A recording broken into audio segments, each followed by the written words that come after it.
Hi friends, എല്ലാവർക്കും നമ്മുടെ YouTube ചാനലിലേക്ക് വീണ്ടും സ്വാഗതം. ഇന്ന് ഞാൻ എത്തിയിരിക്കുന്നത് നമ്മുടെ ബേക്കറിയിൽ നിന്നൊക്കെ കിട്ടുന്ന അതേ ടേസ്റ്റിൽ സിമ്പിളായിട്ട് എന്നാൽ നല്ല പെർഫെക്റ്റ് ആയിട്ട് പക്കാവട എങ്ങനെയാണ് തയ്യാറാക്കിയെടുക്കുന്നത് എന്നുള്ളതാണ്. ഇത് വളരെ സിമ്പിളാണ് കേട്ടോ, പെട്ടെന്ന് തയ്യാറാക്കിയെടുക്കാൻ. നമ്മുടെ വീഡിയോ ഫുള്ളായിട്ട് കാണണം കേട്ടോ. വളരെ ചെറിയൊരു വീഡിയോ ആണ്. അപ്പോൾ നമുക്ക് വീഡിയോയിലേക്ക് പോവാം. അതിനു മുന്നേ നമ്മുടെ ചാനൽ, നമ്മുടെ വീഡിയോസ് കാണുന്ന കൂട്ടുകാർ സബ്സ്ക്രൈബ് ചെയ്യാതെ കാണുന്നവരുണ്ടെങ്കിൽ ഒന്ന് സബ്സ്ക്രൈബ് ചെയ്തൊന്ന് സപ്പോർട്ട് ചെയ്യണം കേട്ടോ. നിങ്ങളുടെ സപ്പോർട്ട് ഉണ്ടെങ്കിൽ നമ്മുടെ ചാനലിന് വളരാനായിട്ട് പറ്റുള്ളൂ. എന്നാൽ നമുക്ക് വീഡിയോയിലേക്ക് പോവാം. അപ്പം നമുക്ക് പക്കാവട തയ്യാറാക്കി എടുക്കുന്നതിന് വേണ്ടിയിട്ട് ആദ്യം ഞാൻ 1 കപ്പ് കടലമാവാണ് എടുക്കുന്നത്. അതിനെ നന്നായിട്ടൊന്ന് ഇടഞ്ഞെടുക്കാം. ജസ്റ്റ് ഒന്ന് ഇടഞ്ഞാൽ മതി. ആ ഒരു കട്ടയൊക്കെ കെട്ടിക്കിടക്കുന്നതൊക്കെ ഒന്ന് പോകാനും എന്തെങ്കിലും പൊടിയൊക്കെ ഉണ്ടെങ്കിൽ ഒന്ന് പോകാൻ വേണ്ടിയിട്ടാണ്. അതിലേക്ക് 1/2 കപ്പ് വറുത്ത അരിപ്പൊടിയാണ് നമുക്ക് ചേർത്ത് കൊടുക്കേണ്ടത്. നൈസായിട്ടുള്ള പൊടി അത് ചേർത്ത് കൊടുത്തിട്ടുണ്ട്. ഇനി അതിലേക്ക് ആവശ്യത്തിന് വേണ്ടുന്ന ഉപ്പ് ഇടുന്നത് ഞാൻ കാണിച്ചിട്ടില്ല, കുഴപ്പമില്ല, ഉപ്പ് ചേർക്കണം. എന്നിട്ട് 1/2 ടീസ്പൂൺ മഞ്ഞൾപ്പൊടി ചേർത്ത് കൊടുക്കുന്നുണ്ട്. ഇനിയും ഒരു 2 ടീസ്പൂൺ നമ്മുടെ കാശ്മീരി ചില്ലി പൗഡറാണ് ചേർത്ത് കൊടുക്കുന്നത്. നല്ലൊരു പക്കാവടയ്ക്ക് ആ ഒരു കളർ കിട്ടണ്ടേ, അതിന് വേണ്ടിയിട്ടാണ്. പിന്നെ 1 ടീസ്പൂൺ കായം പൊടിച്ചത്, കായപ്പൊടി. പിന്നെ ഇത് ആണ് ഇതിനകത്തിലെ മെയിൻ ടേസ്റ്റ് മേക്കർ എന്ന് പറയുന്നത് കേട്ടോ. ഇതൊരു 5 അല്ലി ചെറിയ ഉള്ളിയും നമ്മുടെ 2 ടീസ്പൂൺ കുരുമുളകും കൂടെ ഫൈനായിട്ട് അരച്ചെടുത്തതാണ്. വെളുത്തുള്ളിയുടെ ടേസ്റ്റ് ഇഷ്ടമുള്ളവർ 2 അല്ലി വെളുത്തുള്ളിയും കൂടി ഈ സമയത്തൊന്ന് അരച്ച് ചേർക്കണം. ഒട്ടും തരി ഉണ്ടാവാൻ പാടില്ല കേട്ടോ.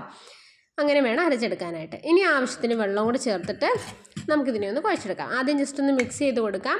എന്നിട്ട് ആവശ്യത്തിന് വെള്ളം ഒഴിച്ചിട്ട് ഇതിനെ നല്ല ചപ്പാത്തിയുടെ മാവൊക്കെ കുഴയ്ക്കുന്ന പരുവത്തിലൊന്ന് കുഴച്ചെടുക്കാം. 2 ടീസ്പൂൺ എണ്ണയും കൂടെ ചേർത്തിട്ട് വേണം ഒന്ന് കുഴച്ചെടുക്കാനായിട്ട് കേട്ടോ.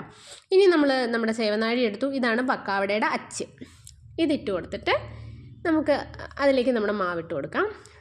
ഇങ്ങനെ ഞാൻ അതിൻ്റെ അച്ചൊക്കെ ഒന്ന് ടൈറ്റ് ചെയ്ത് അടച്ചു കൊടുക്കുന്നുണ്ട്. ഇനി അതിന് ശേഷം നമുക്കതിലേക്ക് നമ്മൾ കുഴച്ച് വെച്ചിരിക്കുന്ന മാവിട്ട് പക്കാവട തയ്യാറാക്കിയെടുക്കാം. അപ്പോൾ ഇതാണ്ടേ ഞാൻ ആ മാവെടുത്ത് നമ്മുടെ സേവനാഴിയിലേക്ക് നിറച്ച് കൊടുക്കുന്നുണ്ട്. ഈ സമയത്ത് നമുക്ക് എണ്ണ ചൂടാക്കാനായിട്ട് വെക്കണം കേട്ടോ. ഞാൻ വെളിച്ചെണ്ണയാണ് ഉപയോഗിക്കുന്നത്. നിങ്ങൾ ഏത് എണ്ണയാണോ ഇഷ്ടം അത് ഉപയോഗിക്കാം. അപ്പോൾ അതുകൊണ്ട് ഇതിനകത്ത് കൊള്ളാനുള്ളതേ ഉള്ളായിരുന്നു കേട്ടോ നമ്മുടെ മാവ്. നമ്മൾ 1 കിലോ കടലമാവൊക്കെ എടുക്കുകയാണെങ്കിൽ 1/2 കിലോ അരിപ്പൊടി വെച്ചിട്ട് ആ ഒരളവിൽ ചെയ്തെടുക്കുകയാണെങ്കിൽ കുറേ നമ്മൾ ഓണത്തിനൊക്കെ കുറേ ഉണ്ടാക്കില്ലേ, ആ സമയത്ത് അങ്ങനെ ചെയ്തെടുക്കാം കേട്ടോ. ഇത് തന്നെ നമ്മളെല്ലാം ഇട്ട് കൊടുത്തിട്ടുണ്ട്.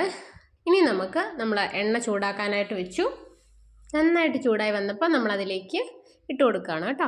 ഇങ്ങനെ വേണ്ടേ ചുറ്റി ഇട്ട് കൊടുക്കാം. ഒരുപാടങ്ങ് നിറയ്ക്കണ്ട, ഇങ്ങനെ ഒന്ന് ഇട്ട് കൊടുക്കാം. ഇനി ഇത് ഒരു മീഡിയം ഫ്ലെയിമിൽ ഇടാവുള്ളൂ കേട്ടോ. കൂട്ടിയിടരുത്, ഒരുപാട് കുറച്ചും ഇടരുത്. മീഡിയം ഫ്ലെയിമിലിട്ടിട്ട് ഇങ്ങനെ തിരിച്ചും മറിച്ചും ഇട്ടിട്ട് നമുക്ക് പക്കാവട തയ്യാറാക്കിയെടുക്കാം. ഇത് നന്നായിട്ടൊന്ന് കളറൊന്നും ഒരുപാട് മാറരുത്. അങ്ങനെ നമ്മൾ നന്നായിട്ടൊന്ന് മൂത്ത് വരുമ്പോഴത്തേക്കിനും നമുക്കത് പ്ലേറ്റിലേക്ക് മാറ്റാം. ഇങ്ങനെ നമുക്ക് ഓരോ സെറ്റായിട്ട് സിമ്പിളായിട്ട് ഉണ്ടാക്കിയെടുക്കാം. ഇതൊന്ന് ഇങ്ങനെ വറുത്തെടുക്കുന്ന സമയം മാത്രമേ ഉള്ളൂ, അല്ലാതെ വേറെ ഒരു പരിപാടിയും നമുക്ക് പക്കാവടയിലില്ല. വളരെ സിമ്പിളായിട്ട് തയ്യാറാക്കാൻ പറ്റുന്നതല്ലേ. അപ്പം നമ്മൾ ഇങ്ങനെ ചെറിയ ചെറിയ കാര്യങ്ങൾ ശ്രദ്ധിച്ചാൽ മാത്രം മതി. എളുപ്പത്തിൽ തന്നെ നമുക്ക് കടയിൽ നിന്നും വാങ്ങിക്കാതെ സിമ്പിളായിട്ട് ഉണ്ടാക്കിയെടുക്കാവുന്നതേ ഉള്ളൂ. ഇനി നമുക്ക് ലാസ്റ്റ് ഇതെല്ലാം കോരി മാറ്റിയതിന് ശേഷം 3-4 തണ്ട് കറിവേപ്പില ഒന്ന് വറുത്ത് കോരിയെടുക്കാം. അതിലേക്ക് ചേർത്ത് കൊടുക്കാം. ഈ കറിവേപ്പില ഇങ്ങനെ വെറുതെ കഴിക്കാനും ഇതിൻ്റെ കൂടെ ഇട്ട് കഴിക്കാൻ നല്ല രസമാണ്. അപ്പോൾ അത്രയേ ഉള്ളൂ, നമ്മുടെ പക്കാവട നന്നായിട്ട് റെഡിയായി വന്നിട്ടുണ്ട്. അപ്പോൾ വീഡിയോ ഇഷ്ടപ്പെട്ടാൽ ചെയ്ത് നോക്കണം കേട്ടോ. എന്നിട്ട് അഭിപ്രായങ്ങളൊക്കെ കമൻറ്റ് ചെയ്യാൻ മറക്കരുത്. അടുത്തൊരു വീഡിയോയിൽ കാണാം. ബൈ.